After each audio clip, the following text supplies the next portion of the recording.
with a live show. Had some technical difficulties a couple weeks ago, and then I was out of town. But now we're back. We're going to be continuing this weekly show business, Arctic Fury 16, hottest show in the net. I know you were really disappointed for the last 2 weeks, but we're back now. Jonathan Crone, Chuck Ramsey, as always, week 3. Surprises all around the league in the first 2 weeks. It's been a wild start to the season, but we're only 2 weeks in, and there's going to be a lot of surprises to come, I'm sure. What are some storylines looking at this week, week 3?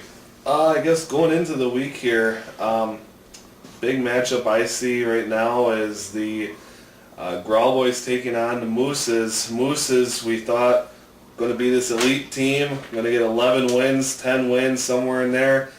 Here they are 0-2, and is this a must-win game against a 2-0 Growl Boys team with 2 huge division wins to start the season? Not only that, but Supernova as well. 2 straight division wins to start the season. You really have to like where these teams are position-wise early on in the season. That's what I have as the big storylines. Free agency continues to be hopping with lots of moves. There's been trade negotiations, but nothing has gone through yet.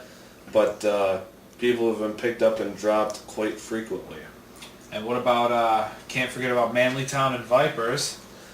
Another great game on the schedule. It's going to be the number 1 offense in Arctic Fury League through 2 weeks. That is the Vipers taking on the number 2 overall defense in our league in Manlytown. So it's sort of the unstoppable force versus a movable object.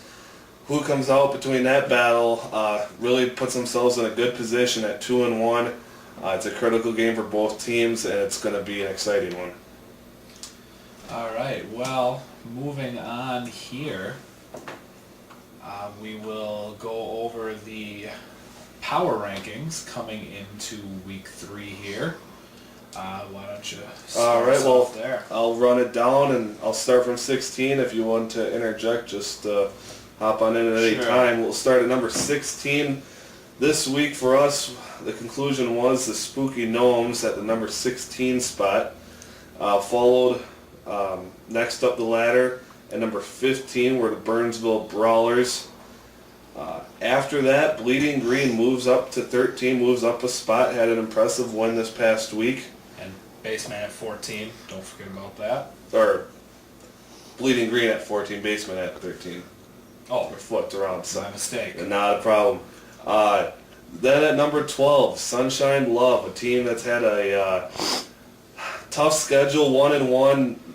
Had a great outing this past week, just didn't have enough firepower to get that win against the Hot Vipers team. Still a team that's going to be very competitive, though, in a Northern Division that's 1-1 all the way across the board. Moving up to 11 here, Team Salad really dropped far, down 6 spots, had just a very poor showing against Reign Supreme, so there's going to be a lot of question marks there. Moving up to 10, another team that had a big drop, the Jewish Jets. Probably the worst showing last week, aside from Back Pocket. Exactly, and what a shocker, and just how dead that team looked against Baseman. Incredible. Number 9, unchanged, Reign Supreme. Had a good win, but there was a lot of movement in the top 8 spots. We couldn't move him up this week, so he stays at number 9. Reign Supreme at number 9. Yeah, and Mooses and Supernova we thought was 7 and 8, but we decided to switch them around. Mooses we have at number 8, falling 4 spots, and Supernova moving up 5 to number 7. Moving on here, Back Pocket, a team that just you think they'd even take the field with the performance last week. Down 5 spots from number 1 to number 6. You gotta hope they can get it back together this week on the road against Baseman. Number 5, 10,000 Suns moves up a couple spots. Decent win, nothing too flashy, but they move up to 5. Next we have Manlytown at number 4. Again, a tough loss, just not enough firepower, similar to Sunshine Love.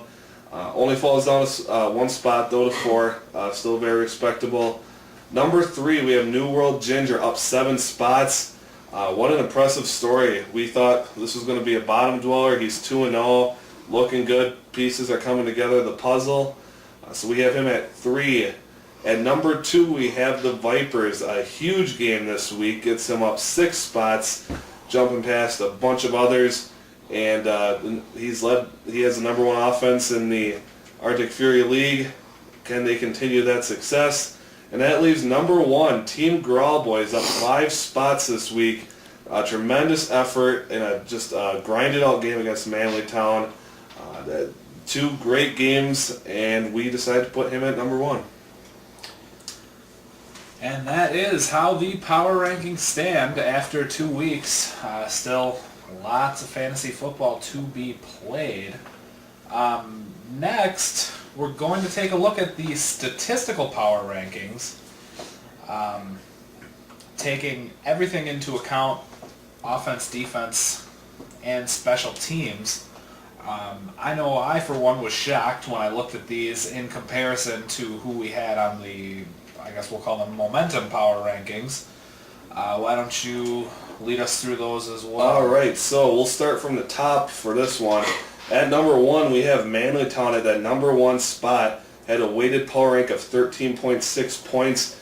Very solid, a full point ahead of number 2, the Vipers, who take that number 2 spot. Very interesting because those 1 and 2 seeds, or 1 and 2 spots in the power rankings playing this week, so someone's going to be moving up or down. Supernova, very close behind at number 3.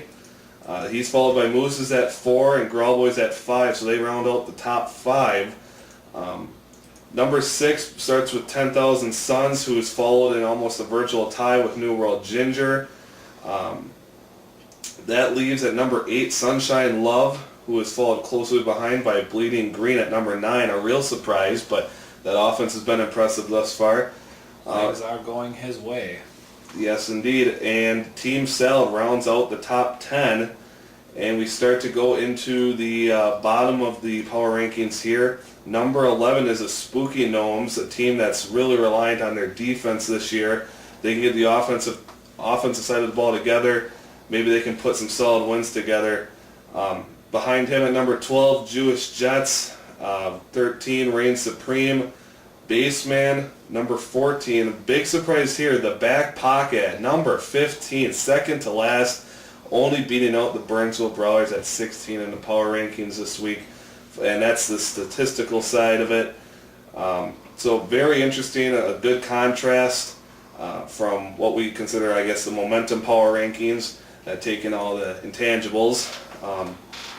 So that's where things stand there. Great job by our newly employed statistician this week as well. Yes, very nice job. Quickly got the information together and to us so we could present it to you in a reasonable time frame. Interesting stuff. Well, that's enough about week 2.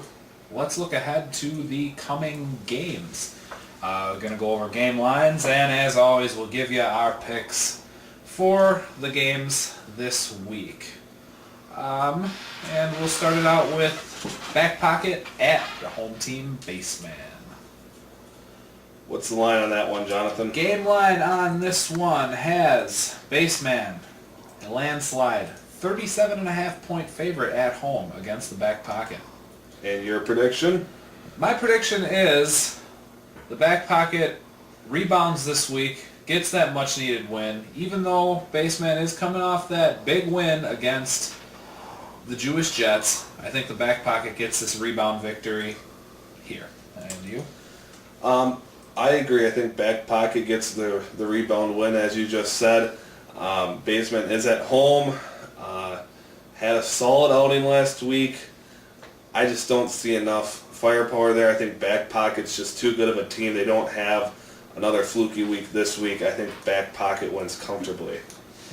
Next, we'll move on to Manliest Men from Manlytown. We very rarely use the full name of that team.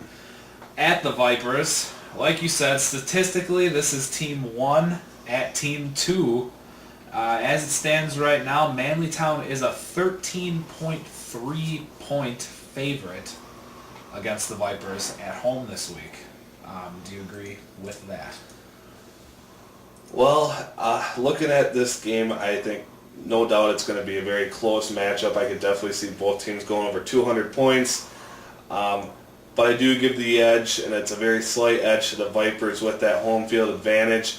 I think they get some big play efforts out of their defense. Manlytown, they got a great all-around team. They're ranked number 4 in total offense. Vipers are ranked 1st. You go to the defensive side, Manlytown's ranked 2nd in total defense, and the Vipers ranked 5th. So these teams, this is Goliath versus Goliath. Definitely could be a playoff preview. So it should be a good game, but I see Vipers pulling it out. And after the Vipers' huge outing last week, it's hard not to bet against them. However, I see a little bit less of an output this week, and Manlytown coming away with the win in a nail-biter. Next is kind of a battle of up-and-comers, or teams that were kind of undercredited at the beginning of the year, in Bleeding Green and New World Ginger. Both were kind of thought to be lower bottom dwellers of the league, and both have proven surprising over these last 2 weeks. Right now, the game line is very close. Team Ginger only favored by a margin of 3.5 points. I personally do see Ginger getting the win here, but I do think it's going to be a very close game. I think this will be the surprise of the week. I see Bleeding Green getting the win here. I'm going to get on that bandwagon. I said he'd win last week. I say he's going to win again this week. CJ Spiller going against that Cleveland Brown defense, I think will tear them apart and have a big outing. Bleeding Green's got the 3rd ranked overall offense. So in comparison to Ginger's 7th overall rank, I think there's a little bit of advantage for Bleeding Green. I think he maximizes that advantage. I know Bleeding Green's worst in total defense, but if the defense can just scrap by this week and get them to 2-1, they're going to be sitting really good in that Southern Division. And if he does get to 2-1, he's beaten my prediction already. Reign Supreme traveling to face 10,000 Suns. Here, 10,000 Suns is a 74.8 favorite.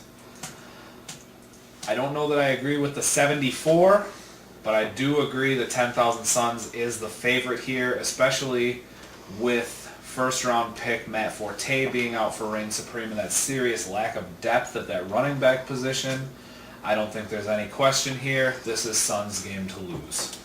I agree. I think Suns win this game, but I think, again, historically, these games between these two teams have been really close. The big question mark is the Supreme defense, ranked 11th overall on defense in the league, going up against the number 2 offense in 10,000 Suns. A little bit of a statistical mismatch there. Again, you said Forte's out. That doesn't help Supreme. On the road, it's just very tough. I see 10,000 Suns squeaking it out. Next, Sunshine Love at the Burnsville Brawlers. Burnsville, as of right now, is a 19.5 favorite in this game. Is this the week that Burnsville picks up his first win? I think you really hope for Burnsville's sake they get their first W, and it's badly needed. 0-3 in that competitive Eastern Division is no way you want to start the season. But after even in a great losing performance last week, I can't pick against Sunshine Love. I think they get the win here by a comfortable margin, and Burnsville Brawlers is going to have to find, maybe make a big trade to kind of turn the wagon around. I agree. There's pieces in place in Burnsville, but pieces do need to be set in place. Don't think he's got the team right now to beat the up-and-coming Sunshine Love. Moving on to Jewish Jets at the Spooky Gnomes. Spooky Gnomes, low-ranked team, both statistically and momentum-wise. Another 0-2 team needs a big win here, going up against the Jewish Jets, who had a week where they really didn't show up or perform as they were expected to.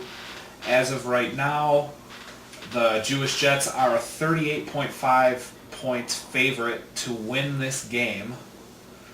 What is your opinion on this one, Chuck?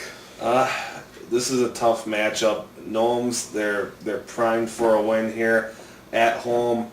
I got to get the season back on track, but I don't see Peyton Manning of the Jewish Jets having another horrible week as he did last week. I don't see the Jets dropping 2 straight. I think it's going to be close. Gnomes are going to give the Jets a run for their money, but again, I think a nail-biter, Jets pull it out. This is probably going to be my upset pick of the week. I don't see the Gnomes falling to 0-3. I think Gnomes at home get that home field advantage going, get that momentum, and they're able to squeak by over the Jets by a few points. Then we have 2nd Street Supernova versus Team Salad, division rivals. Supernova undefeated on the season, and as of right now is a 63-point favorite against Team Salad. Again, I think 63 points is a little too high, but I do think that this will be another strong showing by Supernova. He's been one of the top scorers throughout the first 2 weeks, and that's without Matthew Stafford and Calvin Johnson putting up those elite numbers that we're used to seeing. I just don't think that Salad has the offensive firepower to compete, and I think Supernova comes away 3-0. I will agree with that. Supernova has the #1 defense in the league through 2 weeks. I think they continue to ride that defense to success. And I think they go 3-0, and it's going to be maybe the perfect start for any team in this league to go 3-0. You got 3 wins against 3 division opponents. You're halfway to sweeping the division, and you're well on your way towards heading to the playoffs if you win this game. It's going to be tough. You're playing on the road, but with that defense, I have confidence that they pull out a comfortable win, because Salad, statistically, on offense, defense, special teams, hasn't really stood out at all. They're just sort of a middle-of-the-road team. Supernova would also be well on their way to one of those coveted top 3 spots on the power rankings. Last but certainly not least, you look at the records and might not think much of it, but we have the undefeated Team Growlboys versus the defeated Washington Mooses. Growlboys 2-0, Washington Mooses 0-2. Kind of a surprise here. A lot of people might have been expecting the records to be swapped. Mooses keeps having solid outings, just getting outscored. The record does not reflect on the team. As of right now, Growlboys are a 15-point favorite. I think this will be way closer. I think maybe 5 points might be too much that's going to separate these two. And I got to give the nod to the Mooses picking up their first win at home here. I agree. The Mooses 0-2. They're at home. The crowd's going to be behind them, and maybe what is a must-win game that we talked about at the top of the show. They can't afford to go 0-3, especially when Supernova in their division could be easily 3-0. They gotta find some way to win this game. I think they got a solid offense, solid special teams, ranked 4th in special teams, ranked 5th in offense. They got the components there. They just got to put it together. The defense has got to step up a little bit and shut Growlboys down. I think it's a doable task. But like you said, it's close. But I see Mooses pulling it out and getting a much-needed first win. All right, and lastly, we'll wrap up with our Game of the Week section. We'll start with yours, Mr. Ramsey. Well, as we sort of recapped in the game lines, I think it's definitely Manlytown Vipers is my pick for Game of the Week. A great Manlytown defense playing on the road. They're going to be inspired. They got a good coaching staff there against a high-flying Vipers offense led by Eli Manning, Victor Cruz, Marshawn Lynch, and the like. It's going to be just a terrific afternoon of football. Can't wait to see how this one pans out. I think it's going to be a lot of lead changes going back and forth. Won't be surprised if Manlytown wins. He is more than capable of winning this game. But Vipers are a darn good team too, and in the end, with the home field, I see them pulling it out. But again, this one can go either way, but I think the offense, the unstoppable force, wins it this time. And my Game of the Week, I will choose Team Growlboys versus the Washington Mooses. Washington Mooses are a team that I view a lot like the Vipers. They're headed up by Matt Ryan, and Matt Ryan's favorite target, Julio Jones. Chris Johnson, who has to have a good week in here somewhere. Lions almost allowed 150 rush yards last week, so you'd think that Chris Johnson has a good chance of exploding this week. going up against Girl Boys, who their top running back, Steven Jackson, may not even play this week. However, still going to be a solid team, going to be a close one, more than likely a high-scoring affair. And as I stated before, I think that home field advantage is going to be what puts Mooses over and gets him his first win this week. That being said, this has been Arctic Fury 16 Week 3 preview show. Good luck to all of you, and we'll see you next week.